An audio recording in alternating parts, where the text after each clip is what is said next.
¿Cómo ha logrado conocer a tanta gente famosa, o al menos más de lo que la gente común es por su labor periodística? Sí, a ver, en buena parte es por mi labor periodística. Mi labor literaria también. ¿Qué es lo que pasa?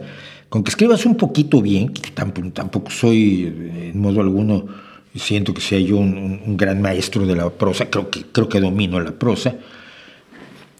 Con que escribas un poco bien y a la gente le gusta un poco lo que haces, tienes muchísimas oportunidades, se te abren muchísimas puertas. Como lo decía yo con varios amigos, ¿no? Yo nunca viví de la literatura, pero viajé con la literatura a lo que no te imaginas. Fui 2 veces a Cuba, fui 2 veces a Estados Unidos, recorrí México, vine a España 3 veces. Te abría muchas puertas y te permitía conocer mucha gente, pero nunca me llevé con... A ver si esto es claro. Yo vi a esa gente, yo estuve allí, pero no éramos cercanos. Yo era siempre un observador externo, ¿no? Entonces, cuando por motivos de la literatura y por motivos personales estoy en una sala donde está Benedetti, donde está,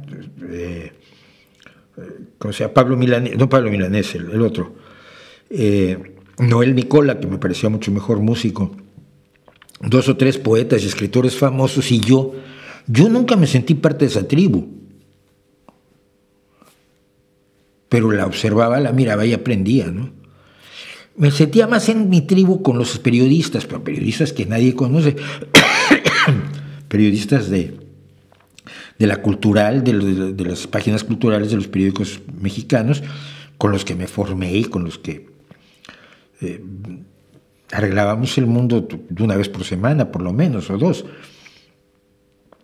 Entonces, básicamente es eso. La literatura y el periodismo me han llevado a conocer e interactuar con mucha gente, estar en muchos lugares donde estaba mucha gente, pero eso no quiere decir que fueran de los míos, ¿no? No los veía yo así, nunca los vi así. Y siempre, por lo tanto, tuve distancias, hasta distancias respetuosas que muchos hallan incomprensibles con algunos personajes que no somos amiguitos, ¿no? Nuestra cercanía es absolutamente circunstancial. De otros de los que fui amigo, pues también te fallan a lo largo de los años. Es que era muy buen escritor, ya, pero era mala gente, mano. Mala gente y malas personas han conocido en el mundo de la literatura pues un buen montón, y en la música otro tanto. Hola Mauricio, ¿conoció al doctor Alfredo Jalife? Sí.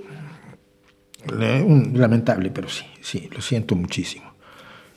Me gustaría no haberlo hecho.